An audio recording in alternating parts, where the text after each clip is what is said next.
हाय, मेरा नाम है डॉक्टर देवश्री शर्मा और आज हम लोग बात करेंगे ट्रीटमेंट ऑफ स्कोलियोसिस। तो देखिए, सबसे पहले बात करते हैं स्कोलियोसिस क्या होता है। स्कोलियोसिस एक बीमारी है जिसमें हमारे पेशेंट के कमर टेढ़ी होने लगती है या फिर कुब्बड़पन कमर में आने लगता है। जनरली इसको पेशेंट खुद या पेशेंट के रिलेटिव्स या पेशेंट की मदर फादर नोटिस करते हैं जब पेशेंट जनरली बड़ा हो रहा होता है या हो रही होती है। ऐसे केसेस में पेशेंट का इलाज इस बात पर निर्भर करता है कि कितनी दिक्कत पेशेंट को है। यदि किसी इंसान को बहुत माइल्ड स्कोलियोसिस है, बहुत थोड़ी सी स्कोलियोसिस है, उस केस में कोई भी इलाज करने की ज़रूरत जनरली नहीं पड़ती है। ऐसे केसेस को हम क्लासिफाई करते हैं कि यदि पेशेंट का एंगल अगर जो है वो 20 डिग्री से कम है तो।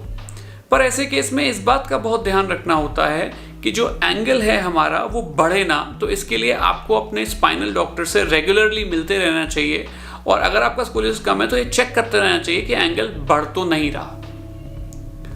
दूसरा इलाज जो इसका होता है वो होता है ब्रेसेस या फिर कह लीजिए पेटी।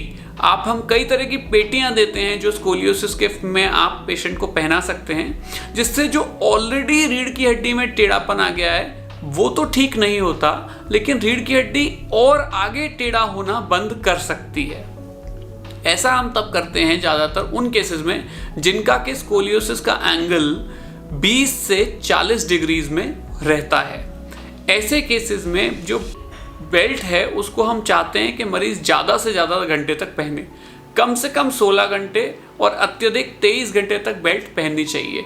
यदि इससे कम टाइम बेल्ट पहनेंगे तो फिर बेल्ट काम ही नहीं करती और इससे हम स्कोलियोसिस का आगे बढ़ना रोक सकते हैं। और इस बेल्ट को तब तक पहनना होता है जब तक कि स्केलेटल मैच्योरिटी या फिर हड्डियां अपना पूर्ण रूप ना ले लें। ऐसा होने के बाद बेल्ट की ज़रूरत नहीं पड़ती और स्कोलियोसिस ज़्यादातर नहीं बढ़ता है। हालांकि कई मरीज ऐसे होते हैं जिसमें बेल्ट पहनने के बाद भी स्कोलियोसिस कंट्रोल नहीं होता और बढ़ता चला जाता है।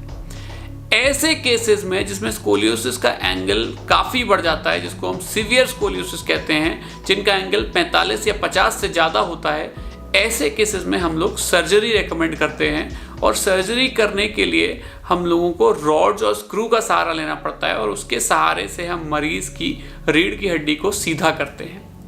पुराने ज़माने में सर्जरी काफ़ी रिस्की हुआ करती थी, लेकिन अब के ज़माने में हमारे पास ऐसी तकनीक आ गई है जिसको न्यूरो मॉनिटरिंग कहते हैं। उसकी मदद से हम लोग इस बात को सुनिश्चित कर पाते हैं कि कोई भी नस को या पैरों को इंजरी ना हो और हम ऑपरेशन के दौरान इस बात को चेक कर सकते हैं कि हाँ, कोई भी नस को इंजरी नहीं हो रही है। और इस सर्जरी को बखूबी किया जा सकता है और मरीज के टेढ़ेपन को काफ़ी हद तक कम किया जा सकता है और पेशेंट हमारा ठीक हो जाता है। तो ये सर्जरी ज़्यादातर उन लोगों के लिए है जिन लोगों में कर्व का आपका एंगल 40, 45 या 50 डिग्री से ज़्यादा है या आपकी स्कोलियोसिस बहुत ज़्यादा तेज़ी से बढ़ रही है। ऐसे केसेस में इन सर्जरीज को किया जाता है। यदि किसी बहुत छोटे बच्चे में स्कोलियोसिस बढ़ रही है तो उस केस में हम लोग जो सर्जरी करते हैं उसे कहते हैं ग्रोथ रॉड्स, जिसमें कि धीरे धीरे रॉड्स को हम खोलते जाते हैं, रॉड्स भी बढ़ती जाती हैं और रीढ़ की हड्डी भी बढ़ती जाती है। बड़े पेशेंट्स में ग्रोथ रॉड्स की ज़रूरत नहीं पड़ती, हम नॉन रेगुलर रॉड्स के साथ सर्जरी कर सकते हैं और पेशेंट की हाइट बढ़ने में कोई भी प्रॉब्लम नहीं आती।